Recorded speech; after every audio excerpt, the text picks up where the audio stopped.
soul is the light. If you are not a designated... 130 years hence is the time and universe of the story. Our Earth has finally torn itself apart with the warring factions. Atheists and Mithraists. A clash of religion against scientific beliefs. Raised by wolves. It's the new beginning.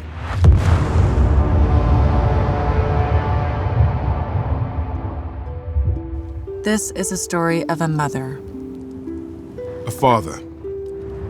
Their children. And their mission to save the human race.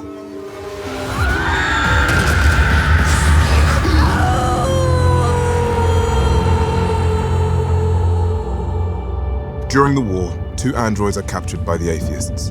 One a service model, and the other a necromancer. Necromancers are the most destructive weapons ever known. The necromancer is renamed Mother. The service model is renamed Father. They are programmed to be the protectors of multiple human embryos. Mother is modified to provide the nutrients and life support to bring the fetuses to term. Go now. Start over. You are the new mother of humanity. They're sent to Kepler 22b, a barren planet in part toxic, covered in deep bottomless pits, and giant serpent bones. Populated only by primitive, grotesque creatures, but most importantly, perfectly sustainable to humans. Only one child survived.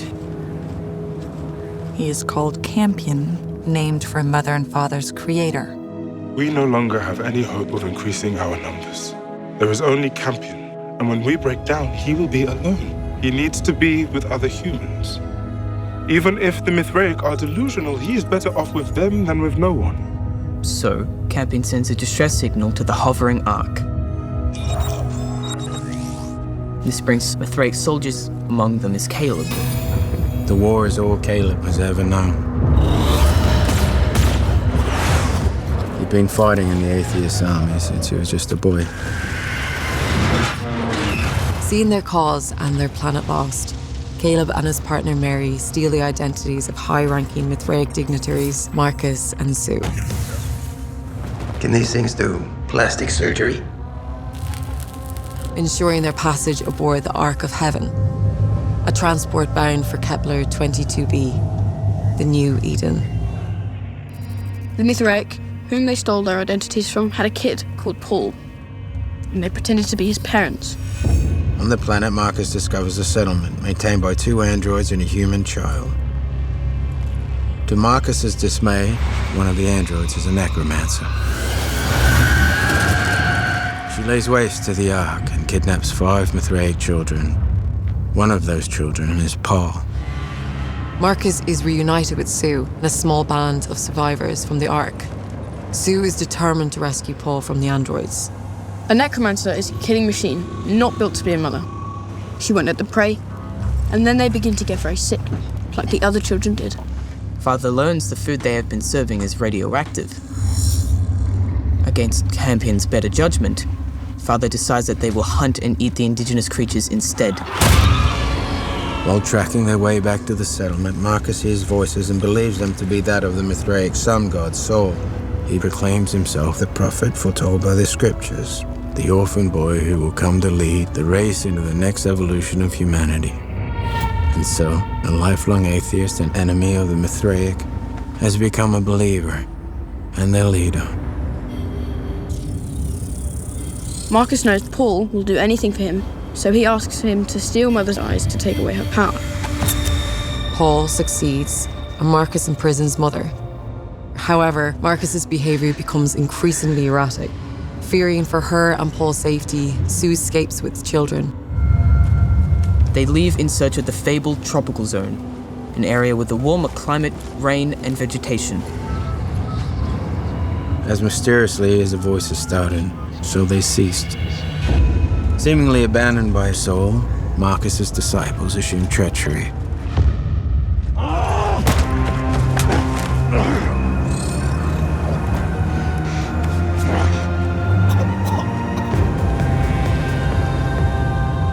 Soul's will be done.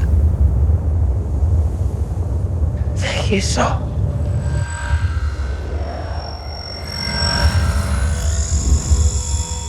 Plugging into a discarded simulation pod, Mother unlocks encrypted memories about her creator, Campion Sturgis. She learns that they fell in love, and then she got pregnant. Warning.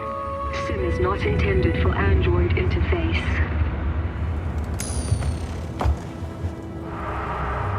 Mother believed her unborn human-android baby would be the start of a new perfect species and the future of civilization. Father begins to experience human feelings of jealousy and inadequacy. I'm afraid I've reached a point of intolerance with Mother, Campion. Father! Father! Paul starts to hear voices. He believes that it is the voice of Sol. He thinks maybe he is the orphan boy from the prophecy. Then the voice tells Paul that Sue isn't actually his mother, and that she's been lying to him for a very long time.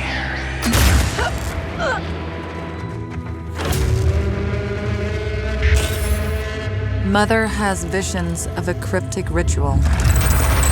It's upon this holy site where she insists upon giving birth. Mother!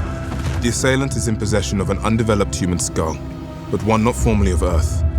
It would seem humans have populated Kepler 22b for centuries, but they are not evolving, they're devolving, leading to the conclusion that the prowling, stilt-like creatures are actually a lower form of human.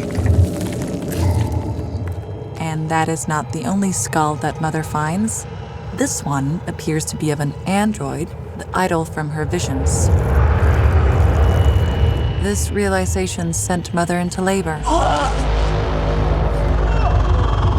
However, instead of giving birth to the savior of civilization, she issues a serpent.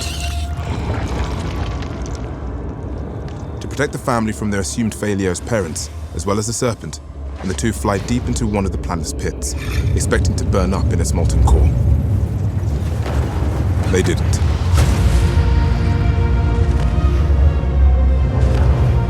They came out on the other side. In the tropical zone. All that falls into a pit returns from the pit.